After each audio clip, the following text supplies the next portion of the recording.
মাধ্যমিক পরীক্ষার পরবর্তীতে তুমি কি নিয়ে পড়বে তার জন্য চিন্তা এবং পরিকল্পনা গোটা পরিবার কিন্তু তোমার সঙ্গে করেছে। এবার উচ্চ মাধ্যমিক পরীক্ষা শেষ, অনেকদিন হয়ে গেল পরীক্ষা শেষ, এবার আমি কি করব চিন্তা তোমারও হয়, তোমার সঙ্গে গোটা পরিবারেরও হয়। এই জায়গায় তোমার রাতে কিন্তু ঘুম আসছে না, আর ভালো লাগছে না। আমাকে পরিবারকে আর্থিকভাবে সচ্ছলতা দেবার দায়িত্ব এবার কাঁধে তুলে নিতে হবে।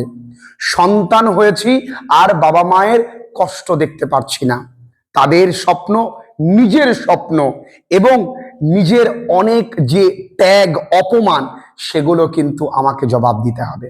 তার জন্য এই মুহূর্তে যদি আমি সঠিক সিদ্ধান্ত না নিই তাহলে কিন্তু হবে না। দেখো, তোমাদের প্রত্যেকের এই আধুনিক পৃথিবীতে সময় বড্ড কম এবং তোমাদের সবাই আগামীতে কলেজে সকলেই ভর্তি হবে এবং কলেজে পড়তে পড়তে তোমরা তখন ফিল করবে যে বাবা মা বোঝে না যে কলেজ পড়াশুনো করে চাকরি পাওয়া যায় না। কলেজের পড়াশুনো আর চাকরির পড়াশুনো দুটো আলাদা, তাদেরকে তুমি বোঝাতে পারবে না। তারা বোঝে আমার ছেলে বা মেয়েটি বিএ পাস বা এমএ পাস বা গ্রাজুয়েট বা বিএসসি পাস, যেই পাস হোক না কেন তবেই বোধহয় চাকরি পাওয়া যায়। এই লড়াইটা আলাদা। এক্ষেত্রে মেয়েদের সময় একটু কম, লড়াইটা একটু কঠিন। তাই তোমাদেরকে আমি বলবো, যদি এই সময় তুমি স্মার্ট কিছু পরিকল্পনা করো তাহলে হয়তো লড়াইটা একটু সহজ হতে পারে। তোমাদের প্রত্যেককে আমি বারবার করে বলি, দেখো, পরিশ্রম যদি করতে পারো, যদি মনের ভেতরে তোমার ইচ্ছে শক্তি প্রবল থাকে এবং যদি তুমি একবার দৃঢ় সংকল্প নিয়ে নাও যে আমি অমুক জায়গায় পৌঁছাবো, স্বয়ং ঈশ্বর বিনা এই পৃথিবীতে তোমায় কেউ আটকাতে পারবে না। তুমি তোমার কাঙ্ক্ষিত লক্ষ্যে পৌঁছে যাবে। আর তোমার সিদ্ধান্ত গোটা সমাজের যদি অপছন্দ হয়, তারা যদি তোমার চোখে আঙুল তুলে বলে যে তোর দ্বারা কিচ্ছু হবে না, তুই ভুল সিদ্ধান্ত নিয়েছিস, সেদিন থেকে মনে রাখবে তোমার জীবনে আরো একটা লড়াই শুরু। সফলতা পেতে হবে, আর তাদেরকে ভুল প্রমাণ করবার জন্য সফলতাকে আমাকে অবশ্যই পেতে হবে। ওই প্রত্যেকটা নিন্দুকের নিন্দার কথা তোমার কাছে এক একটা আগুনের মতন।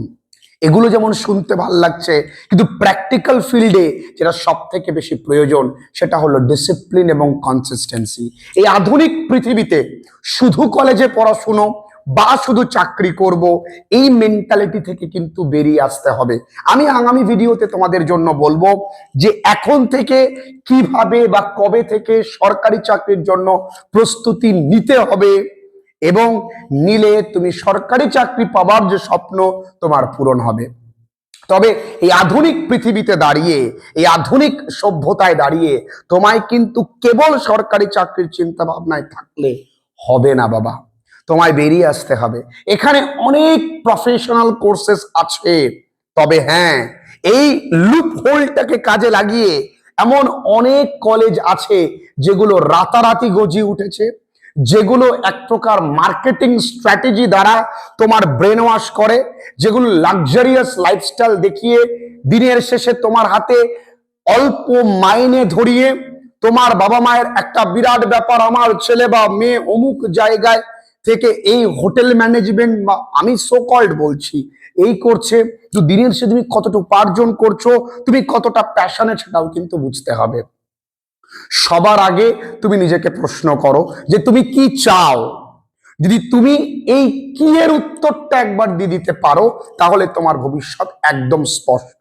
তোমার যদি মনে হয় যে না আমি ভারতীয় সেনায় যাব, তাহলে আমার তার জন্য প্রস্তুতিতে কি কি দরকার সেটা আমার খুঁজতে বেশি সময় লাগবে না।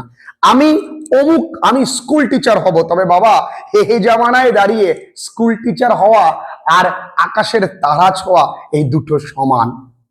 তবে একটু প্র্যাকটিক্যালিটি নিয়ে যদি ভাবি যে আমাকে খুব তাড়াতাড়ি আমাকে আমার পরিবারের পাশে দাঁড়াতে হবে, তার জন্য কলেজেই পড়ে যে গ্রাজুয়েট হওয়া যায় এটা থেকে একটু বেরিয়ে আসতে হবে। আরো অনেক রকম কোর্সেস আছে, আমি যেমন একটা দুটো জানি বা আমি জানার চেষ্টা করেছি।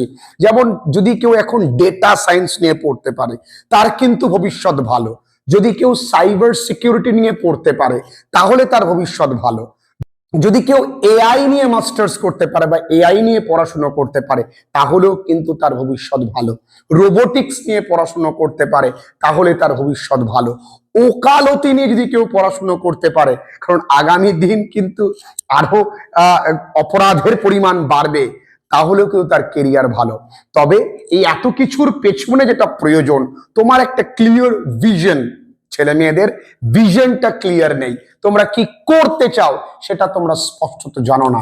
ভাবো, স্বপ্ন দেখো এবং তোমার ভাবনা অনুযায়ী তুমি পরিশ্রমের দিকে এগিয়ে যাও। তোমাকে কারো সাপোর্ট করার দরকার নেই, বাবা মাকে বোঝাও এবং সে স্বপ্নের দিকে তুমি এগিয়ে যাও। আমি বলবো এই এই আধুনিক পৃথিবীতে তোমাকে কম্পিটেন্ট হতে হবে, নিজেকে যোগ্য প্রমাণ করতে হবে। এখন আর সেই দিন নেই যে গায়ের স্কুলে অমুক ছেলেটি পড়াশুনো করে অমুক ভাবে স্ট্রাগল করে শহরে গিয়ে হঠাৎ রাতারাতি কিছু একটা করে ফেললো।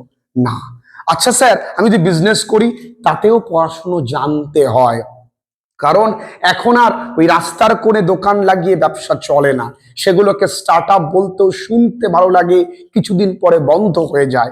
এখন বিজনেসটাও অনলাইন হয়েছে, সুতরাং বিজনেস যদি করতে হয় তাহলেও তোমাকে অনেক কিছু জানতে হবে, পড়াশুনো করতে হবে। তাই সঠিক জায়গায় পড়াশুনোটা করা প্রয়োজন।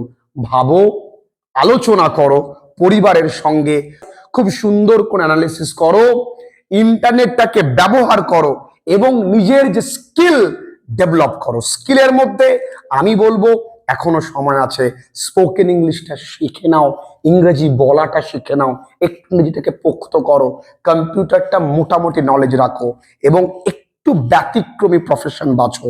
প্রফেশনাল কোর্স অনেক আছে, দেখো, একটু ব্যতিক্রম না ভাবলে কিন্তু হবে না। আমি তোমাদের নেক্সট ভিডিওতে বলবো সরকারি চাকরি যারা যারা চাইছো তাদের কি করণীয়, অবশ্যই কিন্তু ভিডিওটা দেখবে। খুব ভালো থেকো, আজকের ভিডিওটা এই পর্যন্তই। তোমরা কে কোন পথে যেতে চাও, কি করতে চাও, কোন প্রফেশনাল কোর্স না অনার্স নেবে, আমায় কিন্তু কমেন্ট সেকশনে জানাতে ভুলো না।